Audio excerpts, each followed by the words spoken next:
Happy Monday, everybody. You've noticed we are missing somebody this morning.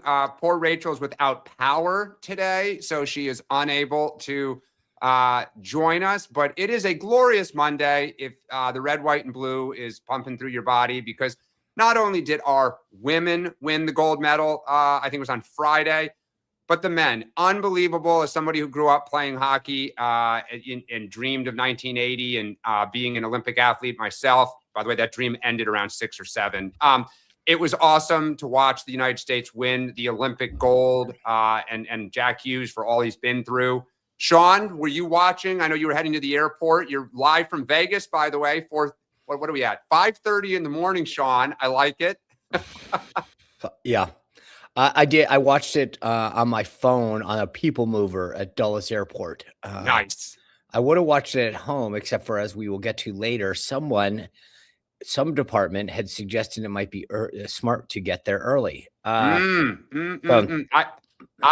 was actually listening in the car. My son was taking him back to school early because of the snowstorm coming in, and he had it on his phone. Amazingly, perhaps we didn't look in the right place. The Olympic hockey game was not on Sirius satellite radio. Was looking everywhere trying to find it. So he was streaming it on his phone. Yeah. And we had it. But what a great way to end the Olympics if you're an American and an American hockey fan. It's not just that, but you got to admit, beating Canada is not just like playing some random team. I mean, there was something just climatic about going into overtime, beating them. Yeah. And for those who don't know the history of 1980, when we beat the USSR, and it was in the semifinals, by the way, not the finals. Obviously, you had the Iran, stuff going on in Iran. The country just did not feel very good, yet inflation was picking up. And it just kind of brought everyone together. And I think, at least for a brief moment, you saw kind of the right, the left, everyone kind of, joyously celebrating. Including our FBI director. He was excited. Yeah, well, we may get to that later. But yes, including, and who is, I will say, a hockey fan. He always has been. But all right, so coming up today, folks, on today's 5, well, obviously happened right after we got off the air, but we'll talk about Friday and the Supreme Court decision and kind of what comes next. If you don't watch the Huddle every day and you don't listen to him, one Sean Spicer has telegraphed this, I believe, since last summer or spring. Yep. So Sean, we'll all want to hear what you have to say. Mexico, I mean, kind of, oh, by the way, that just this mayhem that's happening and more reporting also about Iran. We're then going to do kind of both some troubles that are brewing on the right, also some troubles that are brewing on the left. And then Media Monday, we'll have a little fun. Susan Rice, for those who don't know, stepped in it here recently as a Netflix board member. And then also, I have a feeling Sean and I are going to disagree. AOC Friday night got comfy on the couch, had a few things to say, and then asked me anything on Insta. So we'll talk about that. I want to hear your take on this now. Yes. But let's get to the day book. There's going to be a busy week here. Today, for those who don't know, Gavin Newsom is kicking off his book tour. He's going to have a lot of media this week. I am sure a coincidence with the State of the Union happening, that Gavin Newsom will be out there. The DCCC this morning is releasing what they call their red to blue target list. Both parties kind of tend to make a big deal of this, try to get fundraising and press interest. But these are the members, the Republican incumbents that they are looking to defeat. They are going up to those who won by 18.5 points or less. Sean, that's a pretty high number. I'm a little surprised about that off the bat, but I'm not that surprised. I think they want to give the base and their donors something to look at that says a big number, gives confidence that they'll take over the House by saying, look at how big the target list is. I think anyone on the inside will recognize how ridiculous some of this is, but I think there's a purpose. There's a reason they're doing it. It's to instill confidence in their donors and their grassroots base. Yeah, no, I agree with you on that. And then at 10 a.m., Trump's going to participate in what they're calling an Angel Families Remembrance Ceremony. I think there's going to be people who have been adversely impacted by illegal crime from illegal immigrants. I think Laken Riley's family, I believe, is going to be there. Yeah. So this will probably be a pretty emotional event. And of course, this is kind of the kickstart to tomorrow night. And then 11 a.m., as he likes to do, usually in the afternoon, but today in the morning, Trump participates in a policy meeting. Sean, you think we'll hear from our president here at one of the two events, taking questions from the press, or? I do think he'll take at least a few, sure. Yeah. I mean, but you also, it'll be interesting to see how much he wants to save for State of the Union. Yeah. And in fact, I imagine the reason his schedule is largely cleared this afternoon is prep for that State of the Union. And a reminder, we are going to do a special show tomorrow night, kind of 15 minutes before the State of the Union. Log in. Sean, Rachel, and I will talk about kind of what we expect. By that point, we should have some sense from the White House of how this is going to go. We'll then watch it with you. A few comments here and there during the course of the speech, and then afterwards we'll give kind of our first thoughts and then really get into it on Wednesday morning. Before we get going here, quick word from our sponsor, Cozy Earth. If you follow me on Instagram, you know a few fans of the show my wife and I had them over for dinner on Saturday night, and after we ate, some people said, "Do you really have a Cozy Earth bubble blanket?" And I said, "Oh, we do. I'm not lying. Why? I would never do such a thing." Went in, got the Cozy Earth bubble blanket. All of you out there who are here know who you are. They were feeling the bubble blanket, and they all said, "Oh my God, it truly is soft. I have to go out and get one of these." So don't take our word for it. Now we have validators within the community who would tell you what an amazing thing it is. Yesterday afternoon, took the dog out for the last walk as the snowstorm was starting, snuggled in on the couch to watch golf, which, by the way, Sean, when it is snowing here in the Northeast, watching golf from Los Angeles, where I think it was 80, and if there was a cloud within 100 miles of Riviera, I didn't see it. My God, you're nice and warm on the couch, but the Cozy Earth bubble blanket. We got to get like a travel version. Oh, that's what you need. Do you do the like Ziploc bags where they take the air out of it so you can fit even more in your suitcase? Did you ever do that? I do have some small travel bags for Yeah. shirts and stuff that I and then they're not the vacuum, but they do tighten down so that you get a little bit more space. Yeah. All right. So Sean, before we get going here, you're in Vegas. Do you gamble at all? Did you ever? I mean, do I? I'll throw a $5 or $10. Well, apparently more now, but I'll play a hand here or pick a number on the craps table. I was going to say, so what is your game of choice? Do you have a? I'll play a hand or two of blackjack. And then I like picking out a couple numbers on craps and seeing if they hit. But that's like, if I spend more than $100, that's a big deal. Yeah, I'm with the blackjack. And by the way, I did this once where I walked down. I forgot I put some money on a number, or just red, or I think it was, and I made like $500. And I walked away, and all my buddies were like, "What are you doing?" And I go, "What you guys know the odds, right? It's not like it's going to get better." And they're like, "No one does that. The house always wins." That's right. All right. Well, let's kick it off. I think the big news Friday, obviously, and then through today, it'll come up tomorrow in the State of the Union. The president talked about it over the weekend, was this Supreme Court decision. I think, as I've been saying, I thank you for pointing this out. There's a total misread of the court, and what people keep getting wrong is they saying that it's all deferential to the president. Anyone who says that is not understanding what's really happening. The court is very strict constructionalist. They're looking at the articles of the Constitution saying, where does the power derive? And in many cases, it's an Article 2 executive power, which is what the president has, and so that they're deferring to Trump. In this case, trade is always been defined as an Article 1 legislative power. And the president has two choices when it comes to trade. These emergency powers, they call IEPA, and they're immediate. They allow the president to declare a national emergency and impose certain tariffs. And then there's what they call trade dispute mechanisms. There's things like 122, 201, 232, 301. There's sections of the trade law that allow the executive, by power given to them by the Congress, to say, based on certain things, unfairness, theft of intellectual property, national security, you can do the following. The problem is, and this is where that happened in Liberation Day, is that when you go with IEPA, you obviously have the challenge you do immediately with the court, and they knew this was a possibility. With the trade dispute mechanisms, the president has 100% authority to do it. They just take longer because in the case of 301s, there's an investigation that has to occur. You have to go through the motions and say, we looked at this industry. China's ripping us off. Brazil's ripping us off, whatever. So here's the effect of what happened. There were two big issues that the court, well, three big issues that the court looked at. One is the IEPA piece. Two was the trade mechanisms. The trade mechanisms, they were silent on. The president obviously has 100% authority to do that. The IEPA tariffs, they said you don't have the authority to do that. And what did the president do? Exactly what I said he's been doing, would do for months. He immediately reverted back to it and said, great, we'll use trade dispute mechanisms. In this case, the 122 section, which allows him to declare a national security for 150 days, 15% maximum tariff, which he did. And then hopefully they figure out it buys them 150 days, which is actually a pretty nice chunk of time. That's what's happening right now. And then the court was silent on the rebate issue, meaning it kicks it back to the lower court. I think this is going to be an issue where the lower court affirms that they have to give the money back, but then they'll start to take it in through the 122 anyway.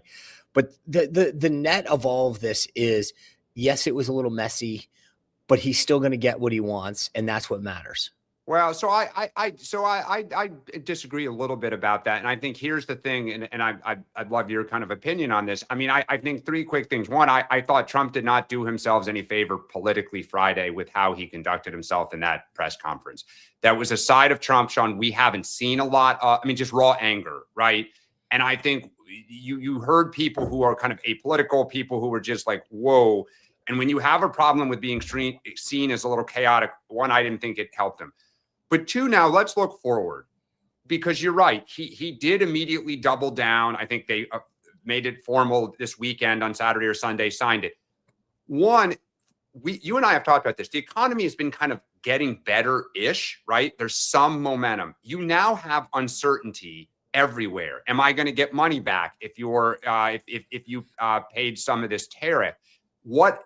Okay, they're putting them back on for 150 days, but then what? Because that they basically made it very clear they're going to use that as a bridge to probably other trade dispute mechanisms. So the 232, the 301s, they're just buying time to get their act together. Well, so the problem is, you're right. They're buying time, which means if you're a company, you may say, let's pause. Let's see what comes out. The other issue, Sean, is there is now part of Trump's base who is with him who says Congress should codify this. Thune and Johnson were fairly silent. They put out statements that said, we're going to work with the White House. Didn't say we're going to bring this up for a vote. Sean, 150 days would bring us, assuming the clock is starting, now, brings us to the summer, which I think it's July, which is Congress tends to adjourn in August for the month. My thought as a Democrat is this would be great if Republicans have to go out and cast this vote. One, how do you think the White House is going to try to message all this uncertainty? And two, do you think Congress will end up voting? Well, so here's the interesting question. This is why I just want to make sure that I know this sounds wonky, but there's important to understand. If he wants to continue the 122, 15% global tariff, he has to go to Congress and say, extend it beyond the 150 days.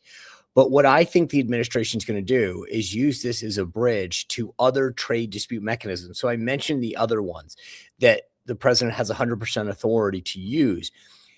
The problem is that each of them involve, so in the case of 301s, it's the U.S. Trade Representative that has to do this finding. In the case of 232s, it's the Commerce Department. And so what they will do is they'll say, you guys start these investigations now. So when the clock runs out on the 122s, we pivot. So, and they'll tell, I think that to your point, Dan, you're going to start to hear this more and more in the next week, that we're using this as a bridge to pivot. Yeah. So if you're a company or whatever, you're going to see this. And I think that to some degree, the Congress is going to get off the hook, because the Thune and Johnson are going to say, don't make our members walk the plank. Where they're going to be. Use the other mechanisms that you have. You get what you want. We don't have to take a tough vote. Well, I think what you're going to see, and you Democrats have already kind of giddily started saying this publicly, is you're going to see Democrats putting in ads that, one, this is a sale, that Trump is doubling down on a tax on you, the average American. And two, you're going to hear Democrats saying, if we get the House, let's say, and the Senate back, we are going to override these tariffs. Now, Trump will veto them. But the point is, it's going to put Republicans on the defensive, to Sean's point of having to say, if I am reelected or I am elected defeating a Democrat, where are you on tariffs? And today, they're 65% in the Washington Post before the Supreme Court said that they objected to them. So this will be very interesting. But again, hat tip, Sean, to you, former USTR representative here, or a part of the team. You flagged this months ago that this was likely going to be the outcome, and this is what they would pivot to. And on Liberation Day, being on the morning meeting with you at that time, you said there was a fight internally between those at Commerce who wanted to go kind of guns a-blazing and those maybe at USTR who thought this may be a bad idea. So listen to Sean. Well, and I think, yeah, I appreciate that. Take your medicine in the morning and then listen to Sean. Yeah. I think part of this too is you mentioned his frustration at the press conference. I think it was internally, right? There's a bit of which you're looking at the people who told you to go down this path. And you're going, you guys said that this was the smart way to go. Yeah. And now the question is, you know, I think you're going to see, will be interesting to see. I think it'll be, my opinion is in Trump's orbit, you always wonder who's a cent and who's not. I think Jamieson Greer is somebody to keep an eye on in the next few weeks because he's a quiet, steady hand. He's more of a technocrat, very, very steeped in trade law and trade trade mechanisms. I could see him gaining a lot of prominence in the next few weeks as we pivot to this. Well, Howard Lutnick, in my opinion, looked like he'd seen a ghost standing there. So read into that what you might, folks. All right, let's go to number 2 here because, I mean, just so much news. Obviously, the unbelievable Olympic stories here this weekend. But across our southern border, Sean, it first broke that this drug king had been killed, that the Mexicans did it. Few hours later, it comes out there was U.S. assistance with this. Obviously, there have been rumors of whether the U.S. would wade into Mexico to do this. We thought initially the El Paso airport closure may have had something to do with that. Turns out it didn't directly, but a few hours later, you see all this mayhem in Mexico. State Department telling Americans, because a lot of American retirees who live in Mexico, obviously it's a big place for people to go visit, particularly in a snowstorm here in the Northeast. Sean, we're going to talk about Iran next. We talked about Cuba, Venezuela. You have thoughts about kind of where this may go? The administration has been really pressing Mexico to do something, but I'll just say my first thought is there are a lot of Americans there, and the Mexican drug cartels are no, blank laughing matter. I would worry, like, what happens if Americans get kidnapped and, killed? What does Trump do? I think you're right. I mean, look, it's another X factor. There's a couple things here. I mean, when you saw the videos, at least some of the things that the cartel members were doing to, they're blowing up gas stations and stores. It's pretty scary, right? It's something out of a movie. To your point, it's not just the people living there, but it's does stuff come south? Do they come north of the border? Do they push up? Do they do things? I think this is between this and Iran, the big factor for Trump, as you point out, is that where you earn your chops is domestically, is affordability moving in the right direction? Is crime moving in the right direction? And suddenly you've got to have your focus on your southern border and then in Iran. And this is a big deal because, we'll see what the Mexican president does. Do they ask for U.S. assistance? Does Trump reflexively want to give it, which is very much in his, you can see him saying, I've been watching these videos. I'm sending, this, mountain division down to secure certain things. But this is not that, when you're president, you don't get to play, using a Vegas reference here, you don't get to pick the cards in your hand. And unfortunately, sometimes, you get dealt cards that you don't want to be playing. I don't think many presidents want to be playing the foreign policy cards. And so here you have two fronts, one very, very close. The Iran thing you and I have talked about, it's hard to define to a lot of Americans. What are we doing there? Why is it important? How is it in our national interest? In Mexico, I think a lot more people are going to say, hey, what's going on there? And is that thing coming north? So this is two things that right on the eve of the State of the Union, you don't want to be dealing with. Yeah, I just, I was reading some of these stories about the really military grade equipment these cartels have. And it is scary. I mean, they control a lot of the local police force. There's so much of the Mexican government is on the payroll. So stay tuned. Again, this is something to But watch. And I say this in all seriousness, spring break season is coming up. A lot of Americans go to, whether it's the East Coast of Mexico or the West Coast of Mexico. So if you're going to Mexico, please be safe. In your you know, we barely touched on Iran, and I think we saw this last week on Friday with the president saying 10 to 15 days. We joked that, you know, the last time he said this with respect to Venezuela, he went in within like 10 minutes. I think this time he means it, meaning the 10 to 15. They've already talked about talks later this week. The problem is that we continue to get to this crescendo where we've stepped up the game. Iran clearly is not going to do what we want. They've made that very clear through their actions. And so at some point when you've sent 2 carrier strike groups into the region and you've got this much firepower and you don't use it or you don't get something, you've got a problem. So I have a feeling that we are, you know, literally days, if not sometime this weekend, from very specific strikes into their capabilities. Yeah, and I've said this to you off air. I've wondered if he's waiting for the Olympics to end to get American athletes out of Italy, get the kind of major partners that are part of the Olympics out of Italy. Obviously, people remember the Israeli athletes, Munich in 1972, kind of clear out. Sean, I don't know if you've seen it yet, because again, you're in Vegas. It's super early in the morning. You know, thank you for being up with us here. Wall Street Journal has an amazing story today that kind of TikToks this meeting in the Situation Room late last week. Oh, by the way, somehow it gets in. JD Vance had a lot of questions about this. General Kane could not give the president kind of a high degree of certainty of being able to achieve the mission, which, by the way, we don't really know what that is. But Sean, there's this kind of couple of different places reporting that Trump is considering a kind of surgical strategic strike with the idea that the Iranians will come to the table. And if not, Sean, they're talking, these stories all say the same thing. So I'm going to assume who's ever leaking this is the same, you know, set of people, of a 1-month campaign that may include ground troops. You've said, I don't think Trump wants to do this. I agree with you. I assume they're trying to tell the Iranians, you need to, you need to come to the table. But I'm sure parts of the Iranian government are thinking, are you really going to send troops into our country? Sean, to your point, how do you walk away now? I mean, well, that's why I said you've kind of upped the ante here. The stakes are high. But to your point about General Kane, I think I've been making this point for a while, that it's not that General Kane doesn't have options. It's that no one knows what the solution is. I mean, you go in and you topple the regime.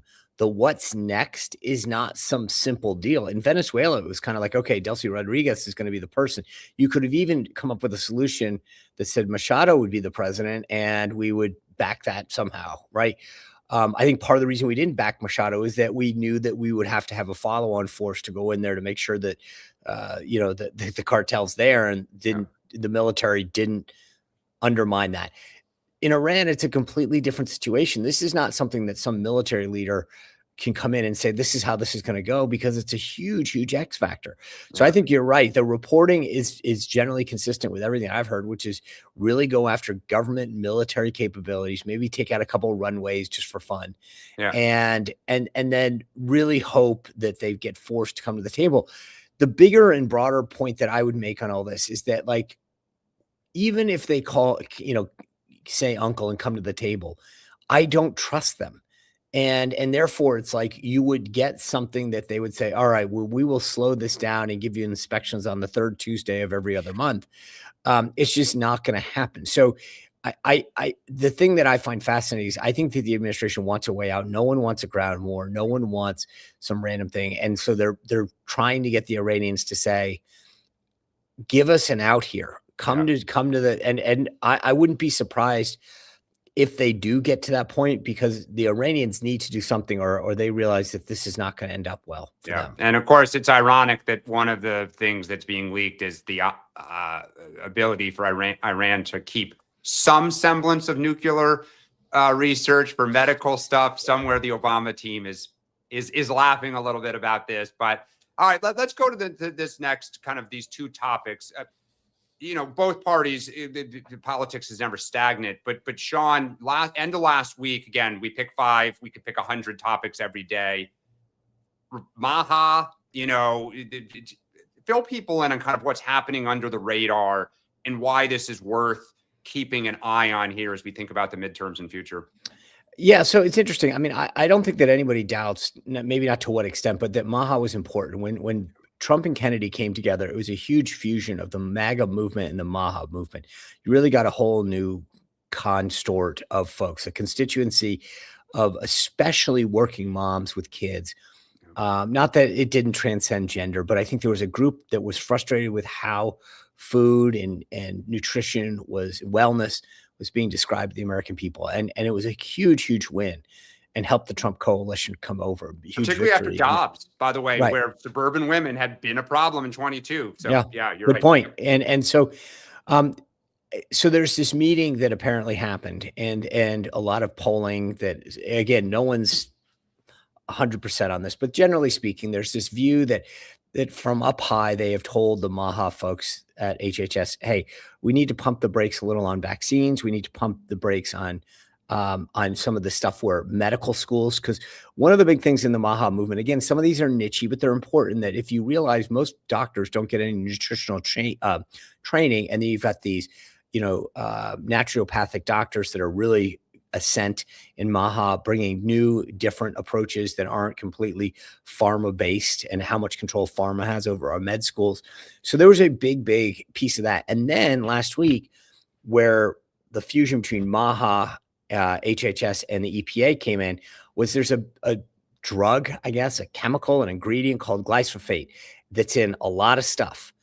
And Bayer, i.e. Monsanto, was really under the gun for it. And they got some exceptions and carve outs and et cetera. This is a big deal. And it looks like the word that is coming out is, okay, a lot of the MAHA stuff needs to kind of quiet down until after the midterms. And this is not going over well with a lot of folks who really thought that Bobby Kennedy would be the guy that bring them to the promised land on this stuff. That being said, I'm not as down on all of this as everybody. I think there's got to be a recognition that, we got to do what it takes to win so that we can continue and finish the agenda. So it's not stopping it. It's kind of quieting down some of it that might not get as much positive attention. So there's this. And then, of course, obviously the whole Mike Huckabee story dominated a lot of the discussion. I'm interested. I've seen it from both sides, where some people are, coming out very strong for Tucker, specifically on this one comment he made about the Middle East and Israel having the right to the land that Huckabee made. But I will tell you that I think Mike Huckabee really was the first guest that I've ever seen on Tucker that really went back at him and brought the receipts, as the kids like to say. Yeah, no, it is. And I think what's fascinating about the chemical story with MAHA too is there have been, if you read the DC kind of policy press, and yes, we're going kind of down into the weeds a little, there have been these stories about kind of primarily Republican and Midwestern senators who are mostly Republican, quietly trying to say, hey, wait, all of this stuff against these agro companies and their chemicals, hey, those are local jobs. Those are, our tax dollars in our state. Kind of cool it a little bit, back off a little bit. And of course, this is not uncommon. This is what happens when you are the president. You get different factions that have different interests, and behind the scenes, there's a lot of wrestling. And apparently the White House, trying to make everybody happy and thread the needle, as you say, and the longer you're in power, the more this type of stuff happens, kind of like with Tucker. So worth watching. And of course, looming out there. I mean, but it'll be interesting to see how this plays out, because it's not some small issue. If you're a believer in what being put in our food is bad for you, and you're watching this one ingredient in particular, this, to your point, this is the big battle that always happens in DC with big food, big ag, big pharma, where they come in and they Bigfoot an issue and say, well, you know how many jobs this is, and here's how much money we can spread around your district. And this is what I said last week about big tech. There was a story that Zuckerberg and team at Meta are throwing around, literally tens of millions of dollars to spread around. Well, they're not doing this for, altruistic reasons. They're doing this to make sure that we don't have more lawsuits and legislation that affect, their ability to go in and manipulate children. Yeah. No, it is. And of course, on our side of the aisle, there are kind of two kind of under the radar things that are looming that are real problems. The first is if I've said this in the past, it's now being reported that one of the things in that autopsy that the DNC did on the 2024 race, that for those who don't know is being kept under wraps, is all of the things that Kamala Harris struggled with and picked apart because she wants to run again. So she doesn't want this, relitigated, aired, her judgment, relitigated or questioned. But is this story of the Israeli-Palestinian issue and just how much it dogged her, it dogged Joe Biden prior, this kind of trying to make everybody happy. I mean, here it is. We talk about the White House trying to make everyone happy with MAHA, that it's still an issue. We've talked about AIPAC and they're kind of trying to go into these congressional races and trying to keep Democrats or the few that are left that are for Israel firmly 100%. But this issue is just not going away. And as we get into next year in 2027, whether it's J.D. Vance or with Tucker and Huckabee or on our side, I think trying to straddle the middle is increasingly going to be hard. That people are going to be forced to try to pick a side, or my God, your political skills, if you can keep everybody happy. I still can't believe how much they worked on this report and it's been kept under wraps the way it is. The idea that, to your point earlier about the Wall Street Journal and the sit room with all those folks, that gets leaked out, but a DNC report doesn't. I think that, like, to me, that means that the Harris people are very concerned about, and I'm actually shocked that they got into this kind of detail. I know when we went through our version of an after action report, the RNC, there's a lot of back and forth. What do we put in? What do we keep out? Is there a public version, a private version? I get it, why the Harris people are very concerned, but I would have assumed somebody inside the DNC would have wanted to get this out.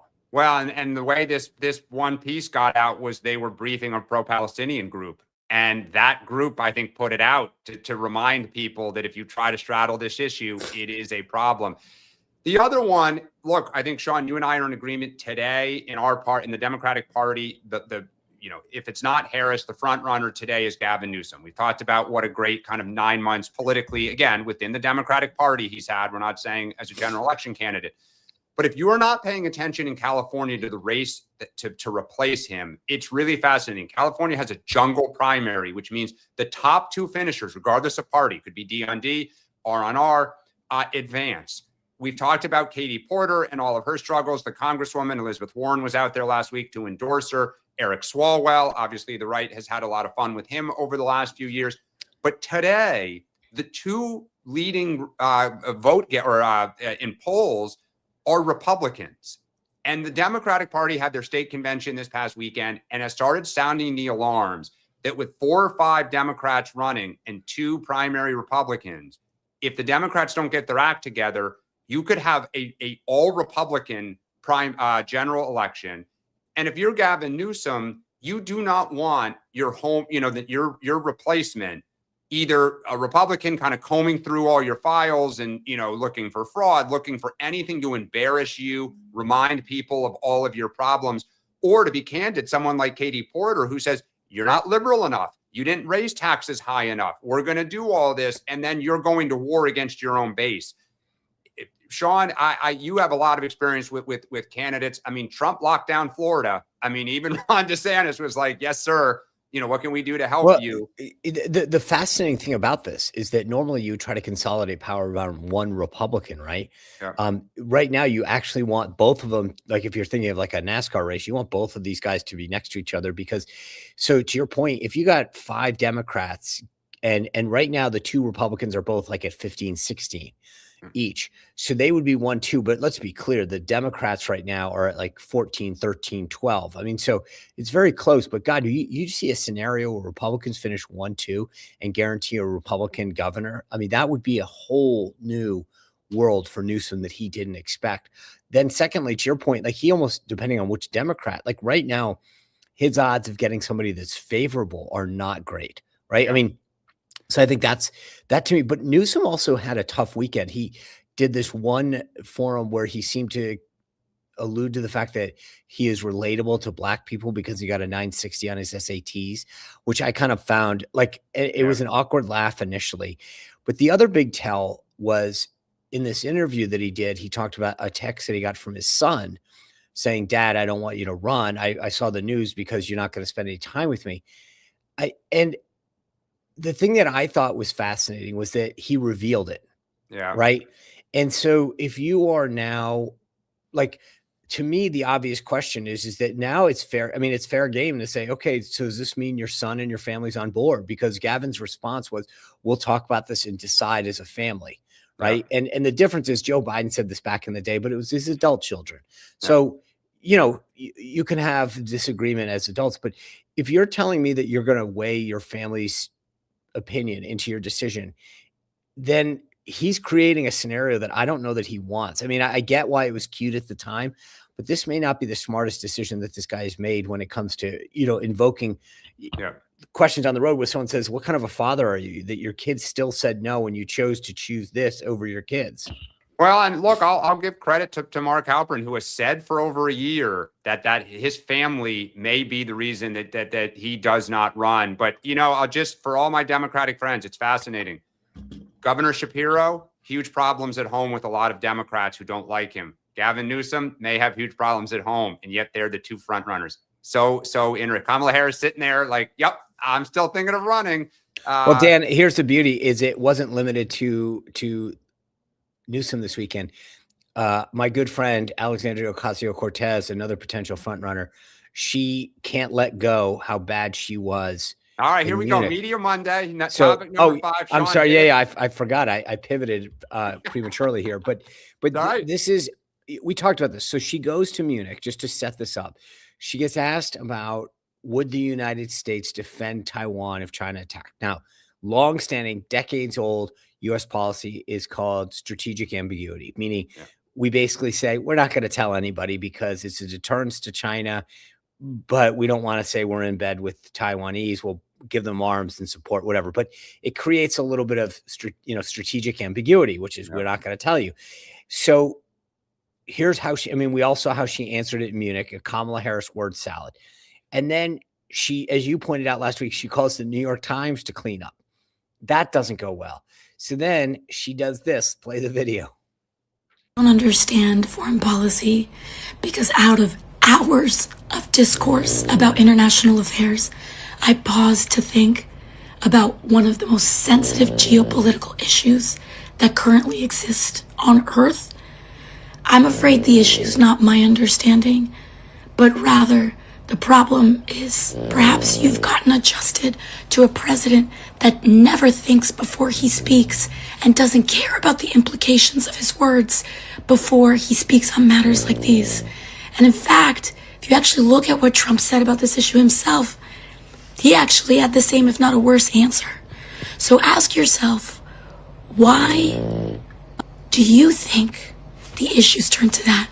And I'm going to tell you, it's because, frankly, there are very few people who are actually willing to challenge the foreign policy establishment that continues to send people to war and bankrupt our country for the rich. So if you're not familiar, before I turn it back over to Sean, so if you are on social media and you use the popular platform Instagram, you would know that there's something called AMA, Ask Me Anything. Influencers, all sorts of people do these as a chance to just kind of take questions. So Sean, sorry, I return to you for your thoughts. Yeah, and also I'm not really sure. I will say this because I can see it in the chat. I'm not really entirely sure if the sounds in that were from her video, but that aside, I'll focus on the substance of her answer. It was basically like, it's your fault you didn't understand my word salad.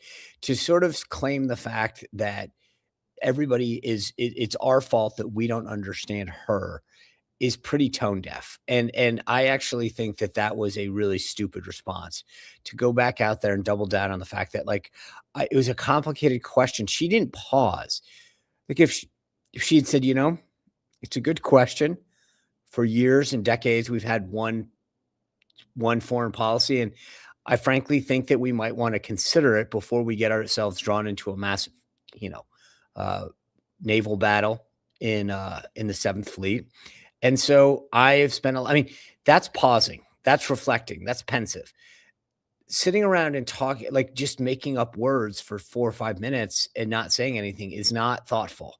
And she's trying to excuse that because she didn't know what she was talking about. She wasn't prepared. So the thing that's fascinating to me is that at some point, stop digging. And she's making this worse for herself. And basically, in my mind, reassuring everybody who had doubts that she could be a serious candidate that they were right. So I am going to 100% disagree with you on this one. So I actually put this out Saturday morning. I actually thought this was really smart. And I actually am really surprised that she didn't do this sooner. And that is, so there's three different parts to this to me. One is that is more her natural environment. Like we can all laugh about an AMA on Insta, but she does these all the time. She's got her voters hear it.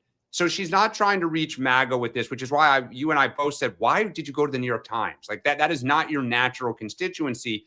So I thought the format was, even though her voice was scratchy, whatever, it's not my cup of tea, but like our kids, others, these AMAs are a thing. And celebrities, and basically politicians or celebrities sitting on a couch Friday night, you don't look great. You're kind of, I believe that was her boyfriend snoring, not a bad stomach from Munich, but who knows? So I thought, one, she was in her element. I thought, two, and I said this at the time in a Substack, I don't know why she didn't go to this message of like, hey, Trump does word salads and doesn't answer questions or whatever. To Democrats, they're like, yeah, amen. So I think flipping this to say, he's not serious, he's terrible. Again, to Sean's side, it's like, you're kidding me. Look at, let's go back to what you said. But I think too, it rallies most Democrats who say, yeah, Trump is, look at what he said on Friday in the press conference. The guy just, is unhinged. And okay, I stumbled a little. And then just the third part I thought was trying to pivot back to, hey, I'm anti-war, I'm anti-establishment, because that's her lane, right? Is I'm the outsider, and Bernie was an outsider. So I think she wasn't trying to talk to the middle. She wasn't trying to talk to MAGA. She was trying to talk to her own people to say, here's a message you can take now out to the street, so to speak, about why I didn't screw up. I think she did screw up. I think it was a disaster.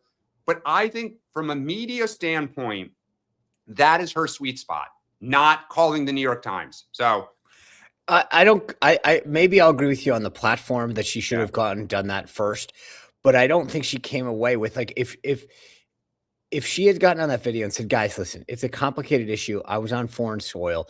I didn't want to talk. To be honest with you, I'm a member of Congress. The president has the responsibility for laying out U.S. foreign policy, and I didn't want to get into it.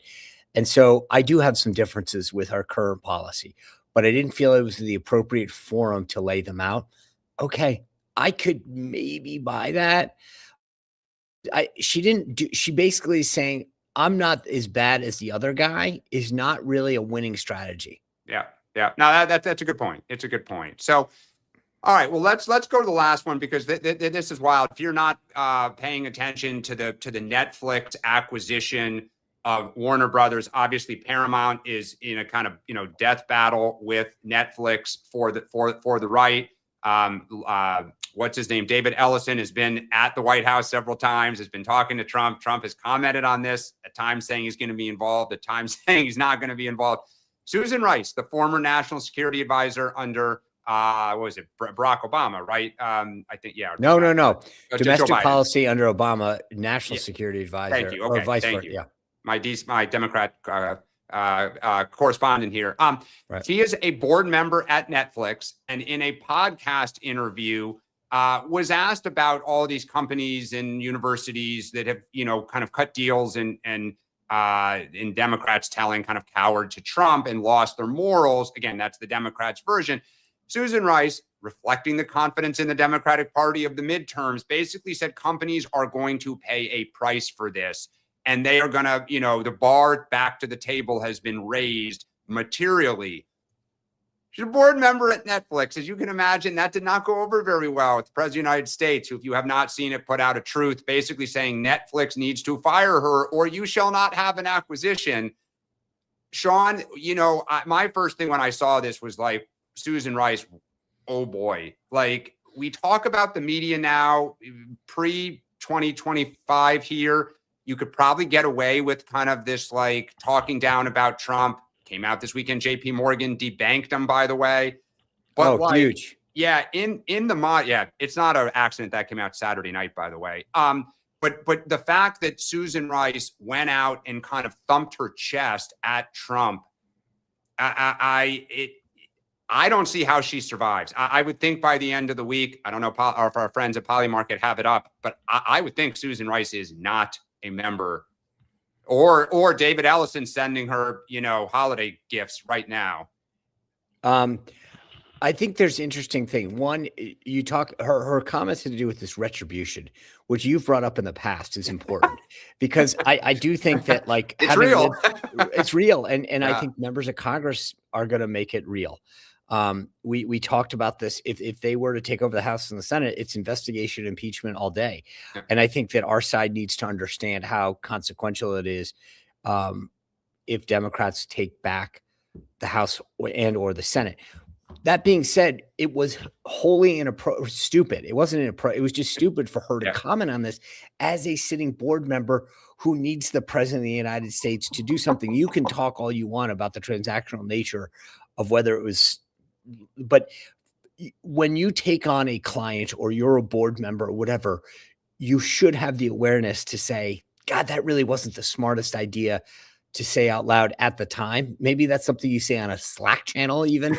But it's not something that you say out loud. And I thought to myself, to your point, like if you've created a scenario where you've put the company's merger in jeopardy, I think that they have to cut ties with her. Now, the one thing I will tell you is we talked about this a few weeks ago, the unintended consequences sometimes of doing things where you go after a member of Congress or a political enemy or whatever.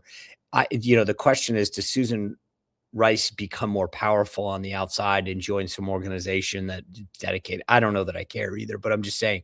But I think right now, if you're Netflix, you have to say, hey, this is not a good look. You're not being helpful. Maybe they give her a suspension, or I don't know what you could do with a board member. She takes a timeout, but it's not going to go over well. I mean, Susan Rice, Don Lemon, maybe a future podcast together. Oh yeah, that's actually not a bad idea. Not bad. All right, well let's take some questions here. Let's see. Okay, curious observer. Why couldn't Kash Patel's people just say he is going over to Italy to enjoy the games instead of insisting it was purely for business? That way he wouldn't have gotten the flack that he received.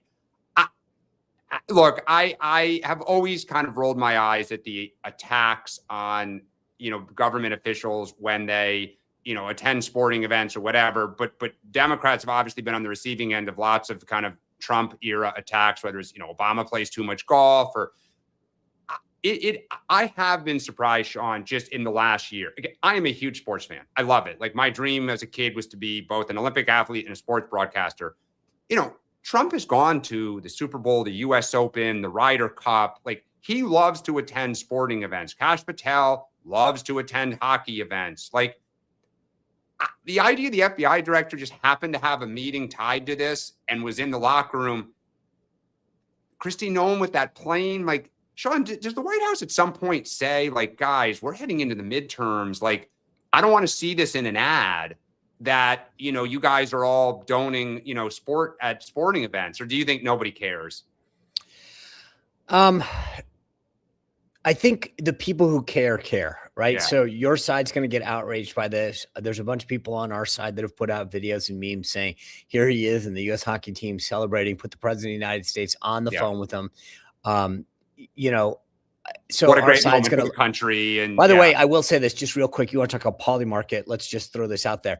Does the U.S. hockey team, the president last night on the phone saying, I will send a military plane, do they show up at the State of the Union? Yes or no? Yes. And let me just tell my Democratic friends, those who show up in the hall, if you do not stand up for an American athlete, whether it's hockey, it could be the women, because the women want to give, props to them and all the other athletes that competed, won medals, whatever. If you do not stand for an American athlete, my God, have your head checked. You better be the first up and leading the USA chant, not sitting on your hands with a paddle. So, Dan, I'm going to tell you this right now. I actually think it would be the greatest. Like, I know he Yeah. said it as in passing last night. If I were him, I would get, a C-130 out of Ramstein over there, fly them back, having the US hockey team, men and women, walk onto the house floor uh Oh. during would be epic, and then Yep. high-fiving the cabinet and even the Supreme Court. Uh, I just think that Hugging that John would. Roberts. It'd be great. Yeah.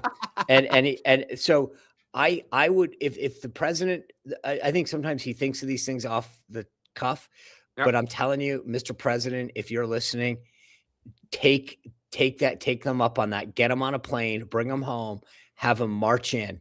Don't just I that's the thing, is sometimes it's like sitting in my gallery tonight, Mrs. Joyce Smith, who blah blah blah invented the latest mousetrap. I would get the hockey team to march onto the floor and have them, just with a flag. But let me get back to the question for a second. Sorry, but I here's love the it, man. This is here, like, yeah. here's the thing. The one thing that people have to understand, and this is where again I get politics and politics, policy and politics. I apologize. Politics and politics. The policy is the following: by law, or it could be by regulation. The FBI director, in personal or professional capacity, must travel by government. Okay, Yeah. he couldn't, if you wanted to go to Paris or to Italy or anywhere, South Carolina, on his own, he cannot do that. That's one of the deals they make, is that you have to fly on a government plane with your detail for obviously security reasons and so that you're in touch. That being said, so that's the policy. Everyone who says, "Oh, you used a government thing," he can't not, right? Yeah. It's just, Yep. it's regulation.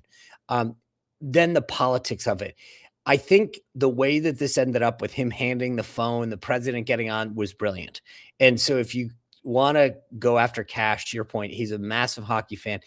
But look, every government official dresses up travel and says, "Okay, I'm here. I might as well do X, Y, and Z." I get it. They reverse engineered this little, which is, hey, there's a conference over there. There's this and that.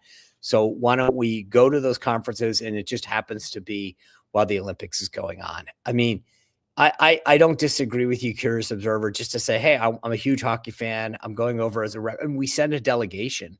That's not, I mean, part of what the U.S. does is send a delegation. Just have the president name you to the delegation. It wouldn't have been that tough.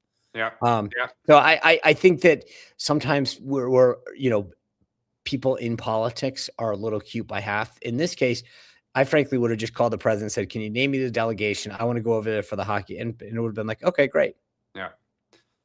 All right. What do we got? Next question. Who we got? Another Katie, I may mispronounce this, Yankee. Another assassination attempt on President Trump is barely a blip in the news because we've just come to expect it now.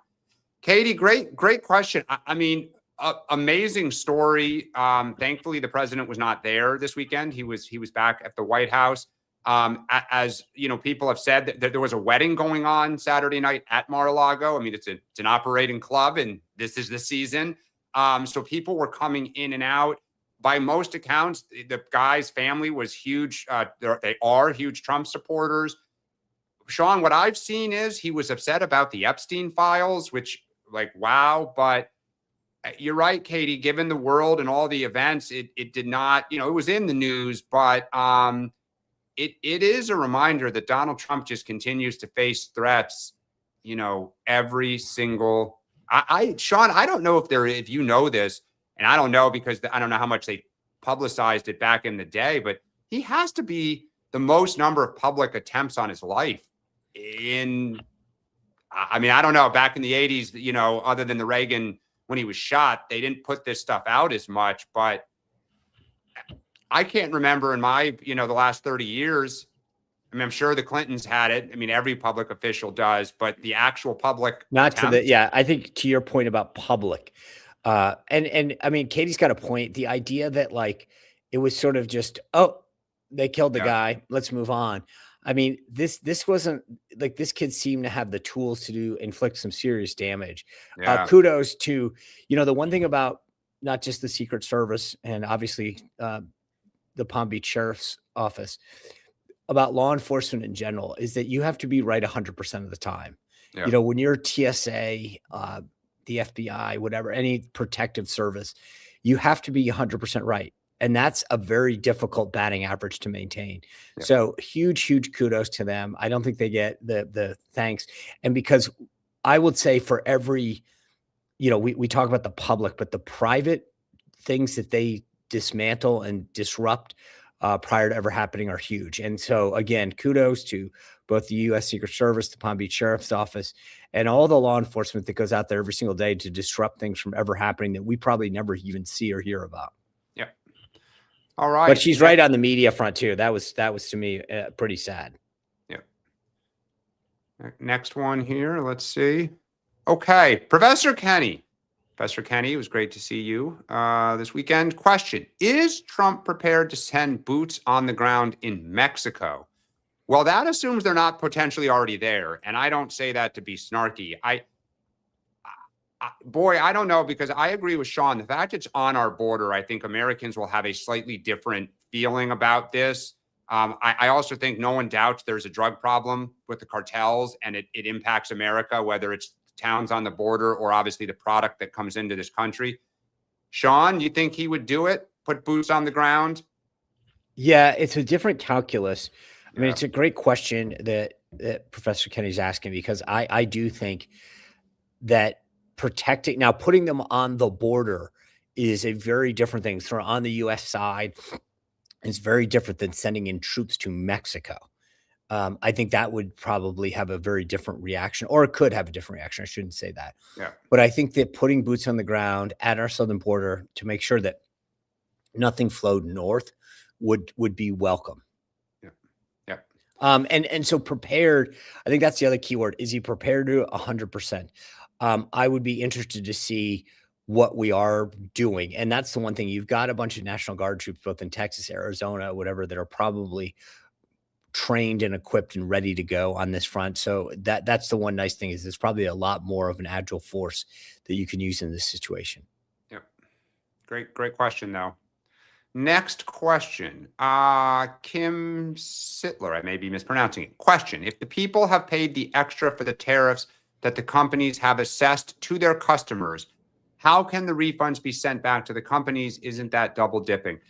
Look, I think, as much as Democrats are saying, and I believe Sean may disagree, if Republicans, if the shoe were on the foot, Republicans would say the same thing. Give it back to the people. It's just it's apple pie heading into a midterm. The reality is you can't give the money back to the people, because the people pay the tax in the form of raised prices by whatever widget or service that you're buying. The companies are paying taxes, the import fee or the tariff when it's coming in. And so McDonald's can't say, Kim, you bought a hamburger and the tariffs raised the price of the hamburger 9 cents. Here's your 9 cents back. It's companies, but I don't know how they're going to do this. The claims will be unbelievable to process. Who does it? I mean, Sean, I don't even know what agency has the personnel to process. Well, it's Treasury. Yeah. It's Treasury. So the way it's worked in the past, and I honestly don't think it's ever been at this magnitude. Yeah. Is that the Treasury will process the refund to the company. To your point, the company, I don't see any scenario where the company turns around and hands it back.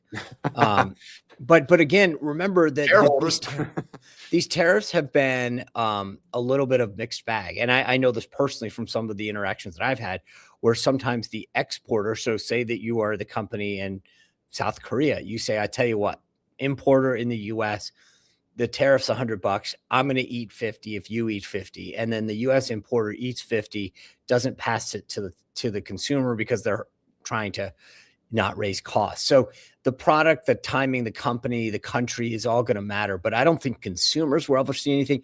And I'll tell you, the question or the response that Scott Bassett gave on CNN this weekend was telling, which is the court was silent on this, in the sense that they basically left it up to the lower court to tell them what to do. My guess is that if the lower court already ruled one way against it, the lower court is going to equally say you need to give it back, which again, I was a little shocked that they didn't just deal with it. So the Treasury will at some point have to do this. But I also think that this is a long time. This is not going to happen in a week or a month. This is going to be months, if not years, before anything's dispersed. All right, it's 9:30. Sean, when you're not gaming and gambling, what's coming up on the show tonight? Yeah, I got to hit all the tables. It's now what, 6:30 a.m. I'm assuming that on a everything's wide. Monday. Nothing like Monday morning in Vegas. Nothing. Yeah. By the way, massive marathon here last night. It was fascinating. They started the marathon at like 3-4 o'clock. And so the people were finishing. The whole strip was closed out. I've never seen anything like it. And frankly, at least some of the people I was talking to had never seen anything like this either. But it was kind of cool to watch. But I've run 2 marathons. I know you're a big runner, Dan. I was like, the last thing I'd ever want to do is start running that distance at like 4 o'clock in the afternoon. What was the temp? 60. By the time it started in like low 60s, maybe 60, 61. And I think it was great running weather. I'd be honest, but I don't know that at 4 o'clock in the afternoon, I want to nap. I don't want to get up and go for a 26-mile run. How many people you think missed that 4 o'clock flight out of Vegas on Sunday night because a little too long at the pool, didn't know there was a marathon, they were going to cut it close? I'm not kidding. The traffic, to get into the hotel was like, the guy was saying we had to go all the way around the city and come in through the back. And so you're right. I mean, and also, do you think that people this morning are getting up normally in Vegas, it's a Saturday or Sunday morning you can't get up from. On a Monday morning, you're waking up going, I'm tired. I can't get up because I went to a marathon. Yeah, that's usually not the Vegas excuse. But I will say this about Vegas, underreported thing. Amazing food options there. So after you run a marathon, you got almost every restaurant known to man. Good point. All right, what's coming up on the show tonight? Tonight we're talking with Brendan Carr, FCC chairman. Obviously, you talk about AM, FM radio, the Colbert stuff. I mean, we'll see how long I can keep him because it's going to be, I think, pretty epic having a conversation with him about the fair use law and what it means going forward, both in terms of not just TV, but remember, it also governs radio. Ooh, all right. We don't have to all listen to this. I'm sure it was tough picking topics because there's so many of them with him. If you again, Rachel is out today for those who weren't at the top because of a snowstorm in DC. She lost power. She hopefully will be back tomorrow. She sent out her newsletter this morning. So if you haven't signed up at rachelbade.com, remember AEL, not AL. Or just EL. Do so now. She previews the State of the Union. And tomorrow we'll be back 8:30 a.m. But that is just the start with Sean, Dan, and Rachel because State of the Union, it's game day. We will be going in the night. So have a great Monday. If you're in the storm, stay safe. If you're not, enjoy. And we will see you tomorrow morning. Sean, have fun in Vegas. Yeah, thank you.